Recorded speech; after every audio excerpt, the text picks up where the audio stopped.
Murumvise ni sufi ya gari Urwese wasambura agatambaro kiwe hejuru ye ni katika tuwini ndani ya meza Airashi Jijela Bwana Yesu asifiwe Haleluya Nabari hanze mutuzamure ndabasabye Tukumbuke Bwana Tukumbuke Bwana Wangi la verde ni vila rogo ni tebebari Musangu usahasuru masiyama lo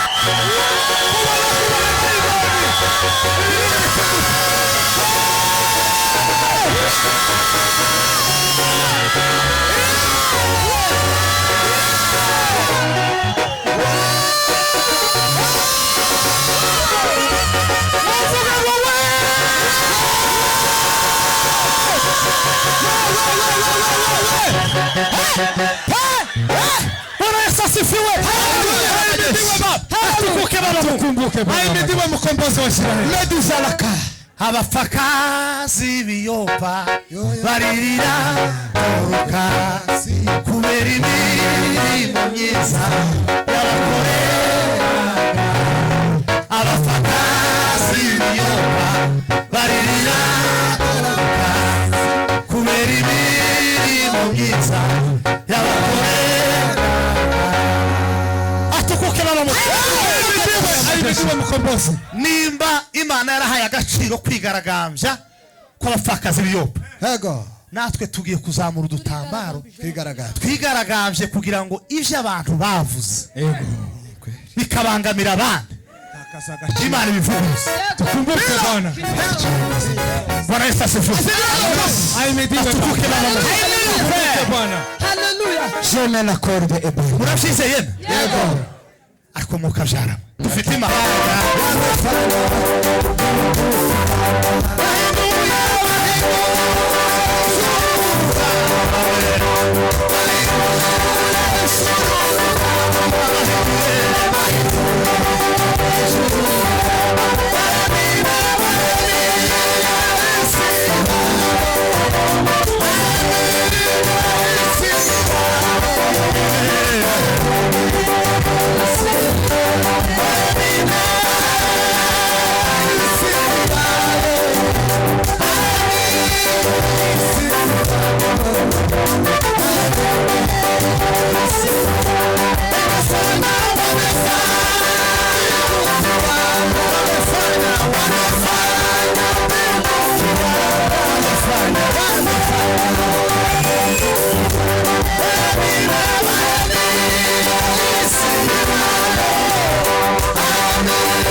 Atukumbuke Mwenyezi Mungu Imana ihimbazwe Haleluya Bwana asifiwe Haleluya ndabarahiye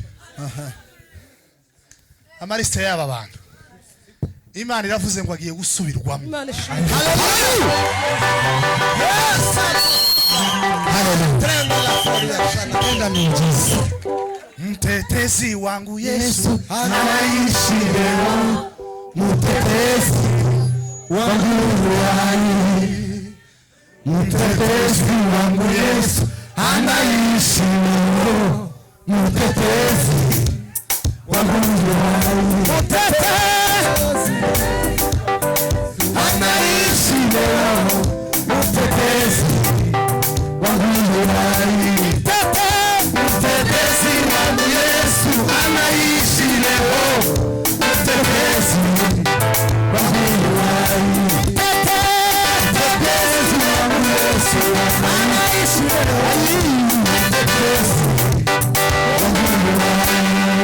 atukuke ali Atukuke mtakatifu.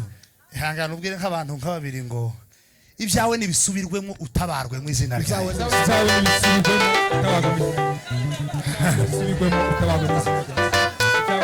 Atukuke ali haleluya.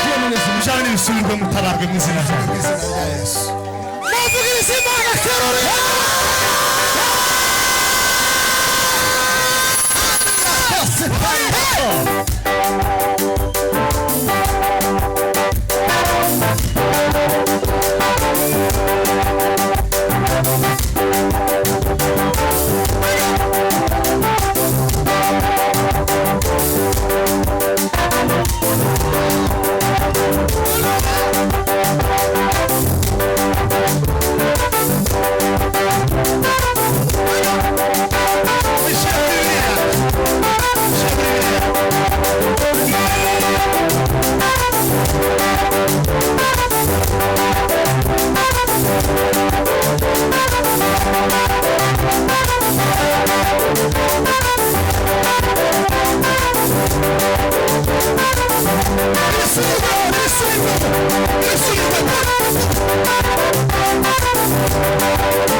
Mugenda muje kwicara.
sema. Vuga ngo we.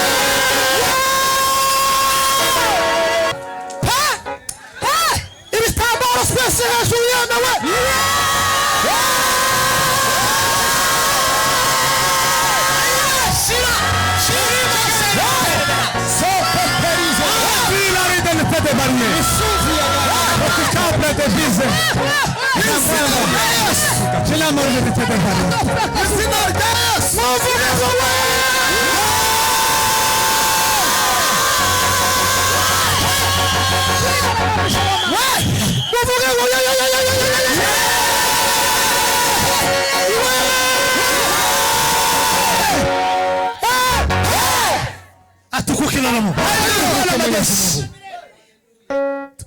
ubwo ni ubwoko bwa mbere bwo kwigaragaza.